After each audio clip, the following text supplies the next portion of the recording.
Of all the places to run into Thomas Jefferson, you really don't expect him to turn up in an art history class. Well, maybe an American art history class, but leaving Monticello's own achievements aside, let's look at what Jefferson does for neoclassicism in the United States. Now, the same ideas of neoclassicism that spoke to David and others will also attract Jefferson in terms of architecture. This will be known as American Palladianism, which, by the way, goes back to 16th century Italy when we dealt with Palladianism in Venice, or American Neoclassicism. And basically, he's appreciating Palladio's architectural concepts and then combining them with the neoclassicism that he's seeing in France. Because, of course, Jefferson is going to be the minister to France during the American Revolutionary War. So he's very, very familiar with what's going on.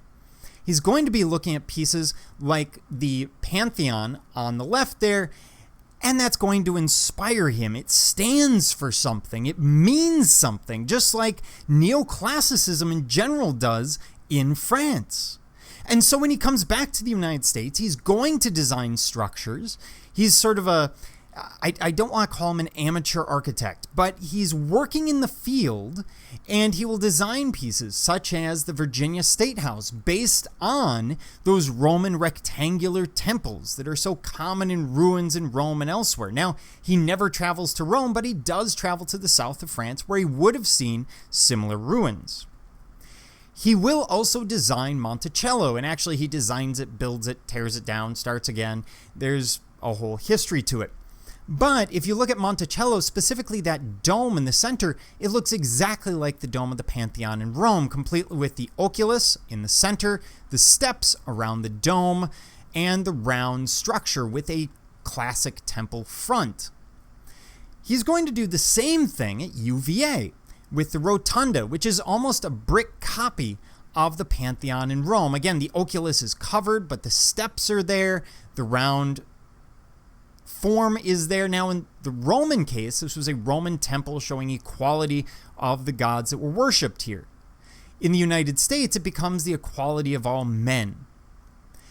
We again have that temple front and the square facing, which we see transferred exactly from the Pantheon to the University of Virginia. There are a few alterations here and there. Obviously, there's no clock in ancient Rome, but you get the idea. He's looking at ancient Roman design. So why? Well, it boils down to this. To Jefferson, the United States is based on a number of ideas. Renaissance and rebirth, brotherhood, but to a larger degree, it's based on the Greek democracy and the Roman Republic, which is why he's choosing Greek and Roman architecture to be the base of most of the architecture that we see in Washington. It serves as, well, basically architectural propaganda. When we look at the U.S. Capitol building, which he helped design, he had nothing to do with that dome. If he had seen it based on Christopher Wren's design, he would not have been happy because he didn't like English architecture. But when he would look at this, or when someone else looks at this, really, what you would see is a country that is based on the Greek democracy, everyone having a voice. Yes, that changes throughout history, but you get the idea. Everyone has a voice. As well as the Roman Republic. The idea that the people, whoever those people happen to be, have a voice in the government. It serves as propaganda to the people, reminding us of the founding principles of this country. And to anyone from the outside coming in, they would see this architecture all over Washington, D.C., and all over government buildings and capitals across the country.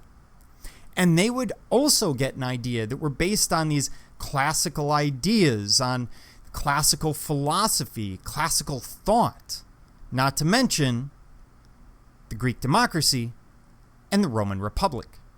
So it serves as architectural propaganda, the same way so many other pieces do in the 20th century.